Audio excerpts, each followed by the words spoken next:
Zee राहुरीची बातमी खरी ठरली. निवडणूक आयोगाची पत्रकार परिषद सुरू झाली आहे. निवडणूक कार्यक्रम जाहीर झाला असून लाईव्ह पत्रकार परिषद आपण पाहणार आहोत.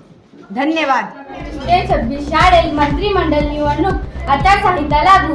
2 जुलै 2025 ते 4 जुलै 2025 अर्ज दाखल करण्याची मुदत. 4 तारखेला आज माघारी घेण्याची अंतिम मुदत. 5 तारीख ते 6 जुलै 2025 पर्यंत प्रचाराला मुभा. 8 जुलै 2025 रोजी प्रत्यक्ष मतदान होणार.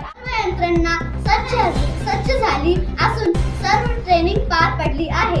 एक मतदान टीम प्रत्यक्ष मतदान घेणार आहे. एक टीम राखीव ठेवण्यात आली आहे. दिल्ली येथून निरीक्षक शाळेची पाहणी करणार आहे.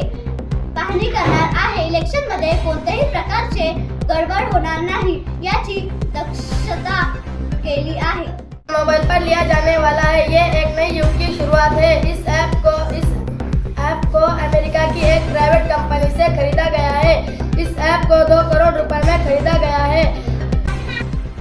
इलेक्शन को पूरा करने में उम्मीदवार को कितनी खर्च की अनुमति दी गई है? उम्मीदवार को कम से कम 1 लाख रुपए खर्च की अनुमति दी गई है. सवाल है, मोबाइल पर आप ये इलेक्शन ले रहे हो तो ये मोबाइल हैक हो सकता है? इलेक्शन हैक होणार नाही.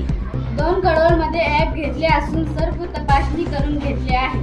माझे मुख्यमंत्री आणि सर्व मंत्र्यांच्या कामगिरीमुळे सत्ता आमचीच. मला मुख्यमंत्री उमेदवार घोषित केले आहे. विरोधकांनी मुख्यमंत्री चेहरा घोषित करावा. त्याचा चेहरा घोषित करण्याची हिंमत नाही. माझे मुख्यमंत्री बुशरा सय्यद याचा आशीर्वाद माझ्या पाठीशी आहे. मला मुख्यमंत्री उमेदवार घोषित केल्यामुळे विरोधकाची पायाखालची जमीन सरकली आहे. धन्यवाद. मी विरोधी पक्षनेता असताना केलेल्या कामाच्या बळावर सत्ता आमचीच. पक्षाने जबाबदारी दिल्यास मीच मुख्यमंत्री होणार. माजी मुख्यमंत्री यांना प्रचार करण्याचा नैतिक अधिकार नाही. मी पुन्हा येईन. शैक्षणिक वर्ष आपण आमच्यावर विश्वास दाखवत आहात हीच आमची खरी ताकद आहे. कॅमेरामॅन सोबत मी आलिया शेख, झी न्यूज राहुरी.